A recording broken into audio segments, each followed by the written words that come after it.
Sorry for the inconvenience, but I thank you, Irina, for making so, because I normally like to operate on a flip chart and I don't want to destroy the nice tree, so we use this. Hello, my name is Tauno Taaiямaa. I'm sorry I have a low voice, a bit of a flu.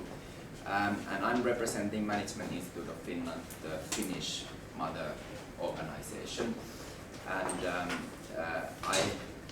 I've been asked to share ideas about well-being in terms of how we see from a research point of view and practical practice in Finland the topic well-being. Well, I don't know how many of you were here a year ago when we talked about disruptive technologies. Anyone? No, you were here. And one might think that disruptive technologies and well-being are very, very far apart. But my opinion is that they are actually very much linked to each other. And why are we talking about well-being in the first place? Why is it important? Because when I work with companies a lot, and in Finland well-being has been very important for 10 to 15 years. Everyone's talking about it. It's part of the management systems, and even the insurance companies are demanding that companies put effort on well-being. Yet there are a lot of managers who are saying that yes, well-being is all nice and fluffy and really important, and as individual we have to take well-being into consideration, but it has very little to do with business. You know, I don't care, and this is an old-fashioned manager, which still exists. I don't care if you're happy or if you're sad, if you're crying or if you're laughing, you're making money for me. It doesn't matter how you feel and how well you feel or how well you're being. And this idea, I have to say, is old-fashioned because of technological disruptive technologies. The people who are working for us nowadays in our companies, they do really demanding job. Why? Well, first of all, the easy jobs are done by technology nowadays. There's a service sector where there is less complicated and difficult jobs, but in most of the cases, the work that people are doing require a lot of brain work. Also in service, they require a lot of attitude, and also the change that companies face means that what you learn today, you need to learn something new tomorrow or in 2 weeks, and do stuff differently. Where in case you're happy and demotivated and sad, I heard the word engagement. Where do you take the energy and will to learn again and again, to be energized and happy with customers, to use your brain in an innovative way, which the machines can't? Not going to happen. You need well-being. Okay, fine. Now the skeptical manager is saying, yes, I know, but the bottom line is that show me how all these actions that we do relate to performance, and how does the performance even relate to our financial performance. I need some facts, I need some theory, I need something hard. So now we come to what I'm going to show you. During the last 5 years, there's been some really good research in terms of taking the world of well-being into the world of individual and group performance, and taking the actual individual and group performance into financial performance of the company. And I'm going to show you draw you two models, where in the model 1, I'm going to introduce you, as Irina said, this quality of working life index, which tries to put all the elements that there are a lot of elements in well-being, and people think it is like, is it a physical thing, is it the emotional security, is it the is it the engagement, is it innovation? The first model tries to look at all these elements of well-being from the perspective of performance. Is it helping the performance, and how is it helping the performance? So this is the number 1. And if you believe the number 1, we have a small break, and then we go to the number 2, which then would take this performance and try to show it how actually in companies you can see how investments or actions for well-being or work-life quality actually improves directly the bottom line of the company. And after that, if you believe the second, if we have time, I can show you a computer simulation, how you can play the role of a manager in terms of and see how your actions will affect the well-being and the financial performance. That's the structure for today. What do you think? You can say in Russian, Russian, someone can translate it. Понятно ли, есть ли вопросы сейчас? Все понятно?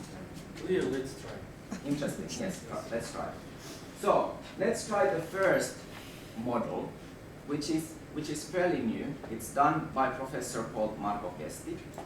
And we work with Marko very closely. And it is a Finnish-based research, but the research that the model is basing on is international, mostly American and stuff. So it's just a combination of different theories.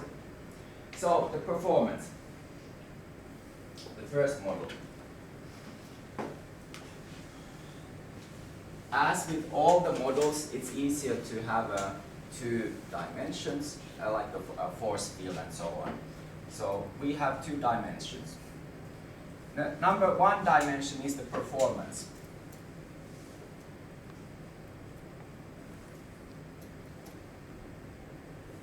And this is plus or like 100%. And this is the x is whether it happens or not. Yes, happens, does not happen.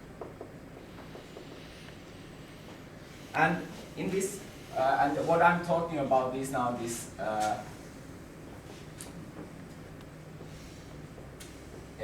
this is the quality of working life index, and the index is within this so-called force field.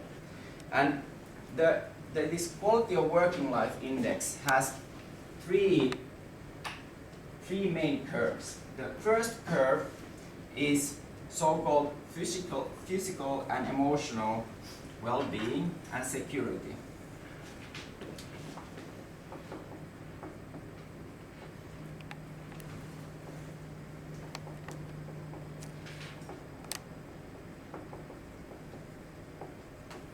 So it's an interesting curve.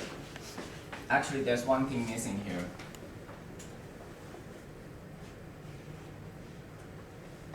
With the curves that I'm drawing in this model, if it goes upwards is positive effect and downwards is negative effect. So well-being actually also can have a negative effect on work performance.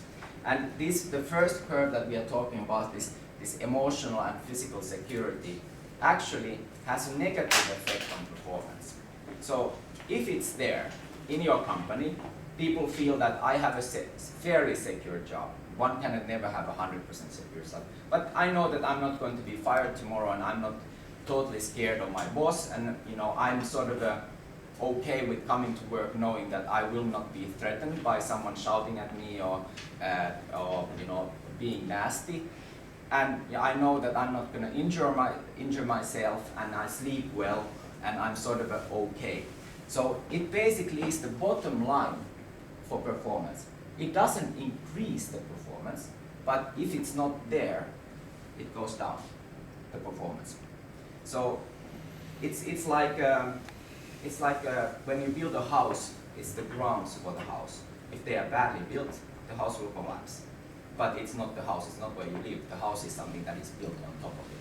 And this is really important for most people, especially managers, that if you tamper with emotional and physical security, us as human beings, we shut down. And whatever you try to do on top of it, like if this is not there and you try to let's be innovative, let's do some team working. If people are not secure, they are not with you. So this is like a ground that you have to build on in this model. The next model is something that most companies and managers do fairly well, and which has a so-called linear effects that the more you do, the more you get. And it's going basically, these are really bad, I'm sorry. And that's so-called, I could call it the we spirit and good processes. So when you talk about well-being, we're talking about that you build something in your teams or work groups that think that yes, we have this one thing common. And it would be something like, as a good manager, you would have regular team meetings, which is part of the good processes. You might, have a team development meeting when you go out, I don't know, to a bar or something. You do something fun with the team to create this feeling that we are a good unity. We are working together and we have fun with each other. But it's a sort of a linear thing. So you don't, you don't create top performance based on this model by just putting a lot of effort in this. We are happy together and we put efforts.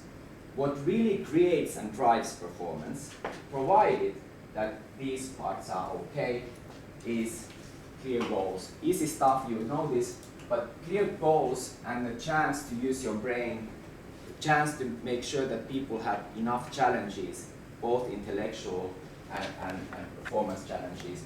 And we call it this high performance is this objectives and basis for innovation. I mean, innovation doesn't happen by telling, but you basically drive people, give enough challenges for them to really get excited about their job and start thinking that how can we do, challenge also people, how can we do the work differently. And obviously objectives, we all need very clear objectives in order for high performance. And this is something that is basically just positive. There is no negative impact when you're working with these areas. Okay, so there are sort of three different ways of looking how you create performance through well-being at work. And this model basically then looks at where you are at the moment. So based on maybe employee surveys, based on subjective measuring, you define, on this axis, like, where are we? Like, okay, in this area we have the processes, in certain place. We sort of have, based on our employee survey, would you recommend this job to others? It's not so good. Here we might have a fairly good subject security on emotional and physical well-being, and here we actually do have some good objectives and things in place. And the so-called index is a formula out of these 3 points. And based on this formula, there's a bit of algorithms and mathematical studies in the background. For example, in Finland, you could say that the actual percentage of this Google index, if this is 100%, it's about 60%. And it's fairly good internationally that people in general feel that we are somewhere here in this index instead of somewhere here. So that the safety is in place, we have decent processes, and we do have also decent objectives and challenge to use our brains. So this would be the first part of in terms of how well-being can be sort of put into a map which tells about the performance. Any questions about this? Yes. How can we measure these metrics? I mean, for example, objectives. You put a point there. So, what is the insight of that? Can you give example of how to measure objective? For example, if you have. Typically, there is a set of questionnaires. If you want to, for example, measure the QL index at your working place, there's a ready set sort of a questionnaire package that could be, sent, because most of the companies, at least in Finland, has these work surveys, like employee surveys they call it. I know that Metso, for example, for sure has them. And the employee surveys are often basically, asking about that area. They are not so. There are this QWL index is also a sort of a survey that you can do for your company, and you just ask people. But the questions are fairly well tested, so that they are testing and asking these parts. Can you give example of these questions? Well, a classical example would be, for example, that would I recommend my employer to my friends? Would be a good QBL question, because it's a really good measurement of your actual commitment and engagement for the company. And for green Q, what is the questions? QL is basically on this, and it also tells a bit about that too. Yes. Do I have engaging targets at the moment? Do I find my job difficult yet manageable? Would be something on the green line. Have I come up with new innovations during the last year in terms of work or work processes? Would be on the green. Which then sort of from a mathematical model comes up with this So math. it means that if we test, if we don't make some questioning about the red line and about the green line, it means that we make some fall. We don't measure green and blue and red. Yes. We So can if measure everything. I'm an employee and I think that everything is okay about the red line and about the blue line, and I don't care about the green one, it means that something is not correct. Well, if you're basically taking good care of the red and the blue line, if you're, for example, here on the red line and here on the blue, you would still get a good, overall index number. You're just not in the top performance place. So if you have a great team and great processes and emotional safety, you might still have a fairly high percentage here. But if you want the top performance, you don't get there without clear objective setting and a new way of looking at things. That's anyway the model.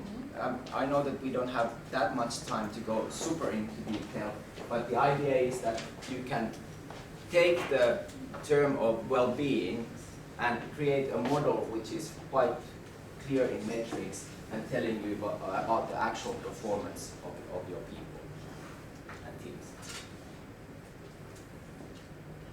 Okay, Tauno, I think we'll continue now with the second part, and then we'll look to the slide. I think better to continue, okay?